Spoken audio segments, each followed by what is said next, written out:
Hey, it's Yay for Yarn, and today I'm going to show you how to seam your crochet with mattress stitch for a completely invisible seam.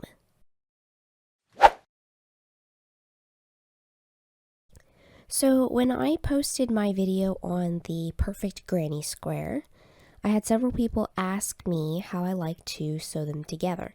So this is for that, as well as any other type of crochet seam that you might want to do. This is a completely invisible, completely smooth seam, and I've got one of them already sewn together here so you can see what the seam looks like from the front and from the back.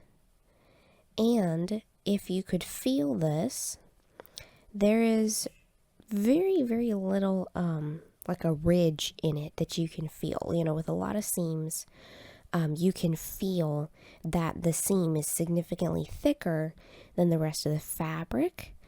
But in this case, with a mattress stitch seam, the seam is only just a tiny bit thicker than the original fabric. So I'm kind of sewing these together into a little like a 4-patch. And so I'm going to place them like so. So I've already sewn this seam in this direction, and now what I'm going to do is sew my other pair of squares together, and then we'll do one longer seam to sew them together this way. So with a mattress stitch seam, you can, if you wanted to, use a completely different color yarn, and it will still disappear as much as you could expect it to. There might be tiny, tiny hints of it peeking through, but very, very little. So you could use, like I said, a totally contrasting yarn, but I'm going to go ahead and use the same color yarn as is on this side. You'll still be able to see how I'm making the stitches because the other side is white and very contrasting with my seaming yarn, but I want to be able to weave in the ends of my seaming yarn and not have it show through. So I'm going to weave these pinkish ends into the pink square. So I have a length of yarn here. It's the same yarn that I used for the square. I'm going to thread it through the eye of my yarn needle. So when we mattress stitch, we're kind of going back and forth between the two squares like this, and we're just kind of butting the edges up against each other, like so. And so you can pick whichever side you want to start on. It doesn't really matter. I'm going to go ahead and start with the pink side. So what we're doing here is we're going to find, you know how granny squares usually have 3 single crochet in the corner. We're going to find those. Here's 1, 2, and 3. And I'm going to find which one is the one in the center. So this one right here is the one in the center, and I'm going to look at the top of that stitch. Right here. Here's the top of the stitch. Here's the 2 strands that make up that stitch. I'm going to insert my needle in between, basically going straight down into the top of that stitch, and then come out through the top of the next stitch. So I'm going straight down through the middle of the loop in that center stitch of the corner, and then straight back up through the same spot on the next stitch. And then I can pull my needle through like so, leaving a tail because this is the beginning of my seam. And now I'm going to come over here to the corner on the other square, and I'm going to do the same thing. I'm going to find these 3 single crochet that are in the corner and find the one in the center. I'm going to insert my needle straight down through that center stitch and then bring it right back up through the center of the next stitch. And you want to kind of look at it on both sides and make sure that your needle isn't really showing through when you do this, because if you insert it, you know, too far to the front or too far to the back or whatever, then the contrasting yarn can show through a little bit more than what we want. So I've basically just gone straight down through the top of the loop in the first stitch and then straight back up through the same spot on the second stitch, and I can pull my yarn through. So we don't have to pull this tight as soon as we start, because we're going to pull it tight as we go. So now we're going to come back to the pink square, and as you can see right here, here's the yarn that was coming out of that one, and it is coming out of this stitch right here. This is right where it was coming out. I'm going to insert my needle on this side, on this square, in the same place that my yarn came from on the last stitch, and then I'm going down with the needle right there, and then I'm going to come straight back up through the center of the top of the next stitch. And then I can pull the needle through. Again, I'm not pulling it totally tight, but I'm going to kind of tighten it a little bit so that it doesn't just, be totally separate. Then I'm going to come back over here to the white side, and you'll see this better here. Here's the top of the stitch. We are working into the very center of that top of the stitch. So here is the place where my yarn came from on the last time I stitched from this side. I'm going to insert my needle straight down right there, and then bring it straight back up through the same place on the next stitch. So I'm going down through the top of the same stitch that I just came out of on this side, and then up through the next stitch, the one right next to it. Then I can pull my yarn through. So again, I'm coming back to this side. I'm going to go straight down through the top of the stitch that my yarn previously came out of, and then straight back up through the next stitch. And then again on the white side, you'll see this better here because it doesn't match. So here's where my yarn came out of on the last stitch. I'm going to bring my needle straight down through that spot and bring it right back up through the center of the next stitch. So it's coming out the top of the center, but as you can see right here, my needle is a little bit more visible than I would like. So I'm going to try that stitch again before I pull it through, just to make sure that it doesn't show through so much. And that will help make sure that our seam remains invisible. So here's what it looks like in the back so far. And some of that little pink right there will disappear when we pull it tight. So I'm going to take a few more stitches with this. Alright, so now I'm just going to go ahead and lay this on the table. And I'm going to hang on to that little yarn tail. And then I'm just going to pull on my seaming yarn until all of those stretched out strands disappear. I'm going to pull on the tail end too, because I probably waited too long to pull on it. So that is basically what our seam is going to start looking like. And as you can see, it's completely invisible, and the edges just look like they're kind of smushed up against each other, and that's it. There is no whip stitch seam line. There's no visible stitches that hold this together.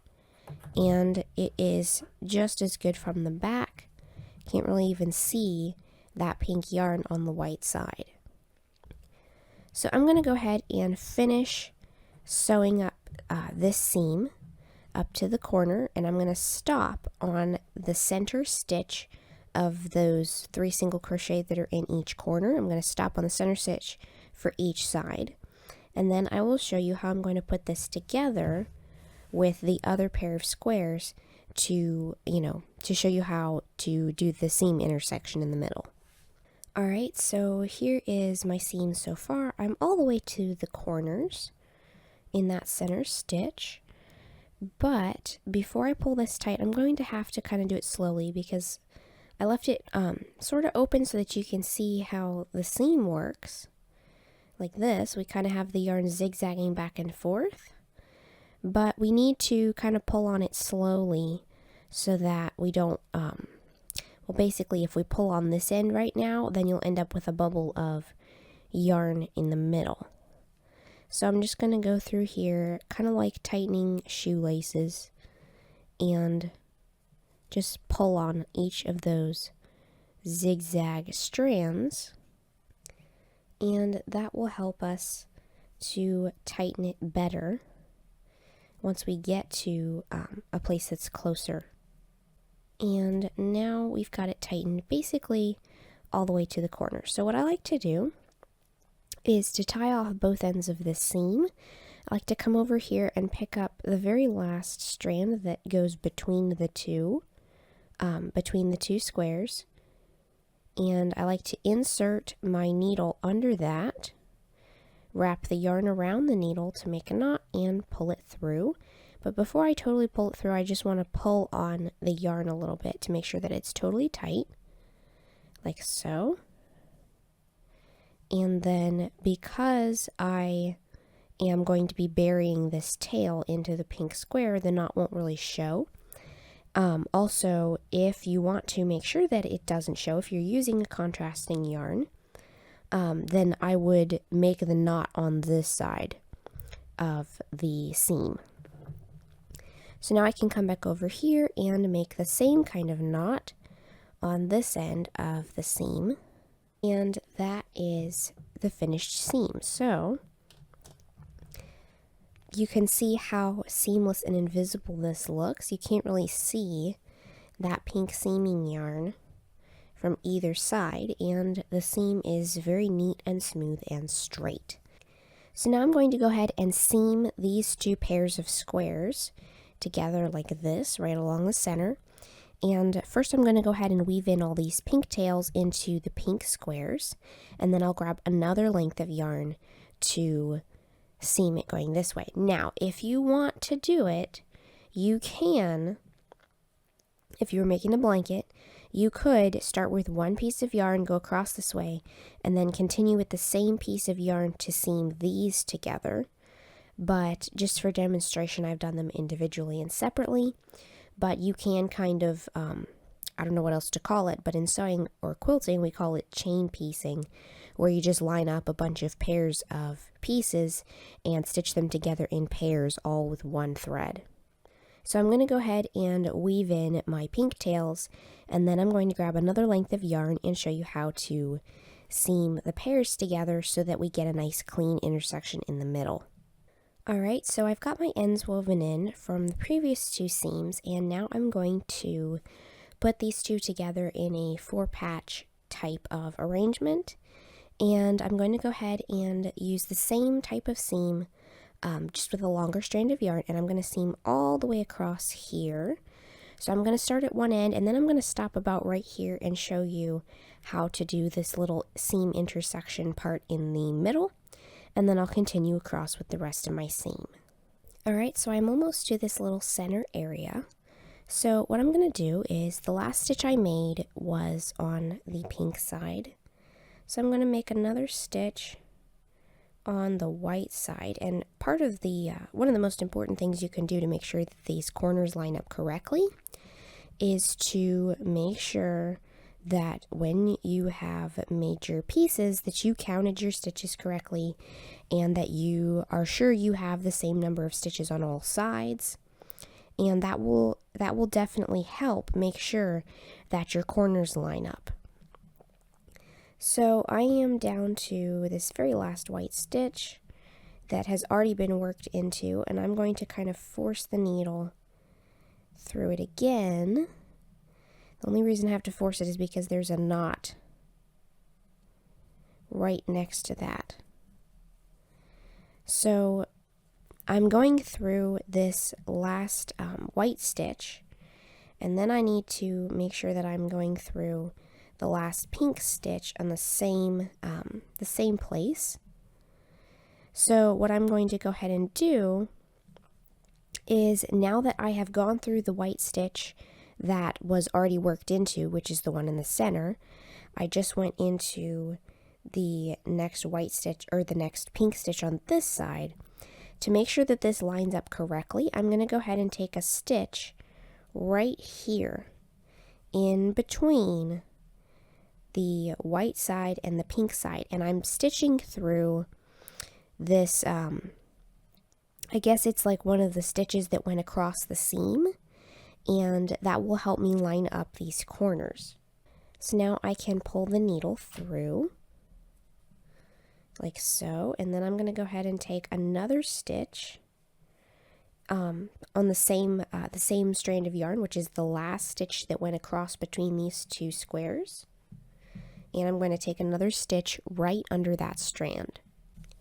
So then when I pull that through, that will help line up those corners just right. Now to try to get those two white squares to come together at the corners, I'm going to go ahead and take another stitch through the top of that center stitch of the corner on this side. First I need to make sure that I've pulled my previous stitch really tight. Pull that one really tight. And then do the same thing on this side. I'm taking the stitch through the top of that corner.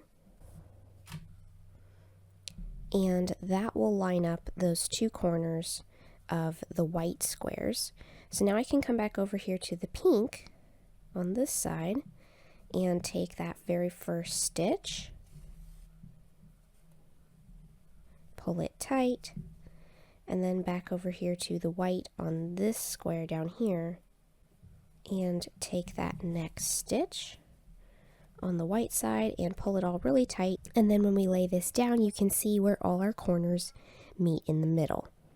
So I'm going to go ahead and continue seaming this across over to here, and then I'm going to tie off both ends of the tails and weave them into the pink squares so that they won't be visible. Alright, so there is my finished little granny square 4 patch, and you can see how the seam looks going in both directions, and I'm really happy with the way that this type of seam looks. I think it is the most neat, professional looking seam, especially for granny squares, because it just leaves this perfectly clean line. There's no whip stitches that go across. And I think this is especially helpful if your granny square project does not all have the same color border. If they all had the same color border, then I would probably just whip stitch it. But because they don't, I would like to have that perfectly straight, clean seam line without any of the extra bulk and without being able to see the stitches. So this type of seam also works for other types of crochet projects as well. I just showed it on granny squares here today because that was what was asked. How do you seam your granny squares together? So this is how I seam my granny squares together for an invisible join. So I hope you've enjoyed this video. If you liked it, please give it a thumbs up. Let me know how you like to seam your crochet in the comments below. And don't forget to subscribe, making sure you click the little bell next to the subscribe button to be notified of new videos. Thanks for watching.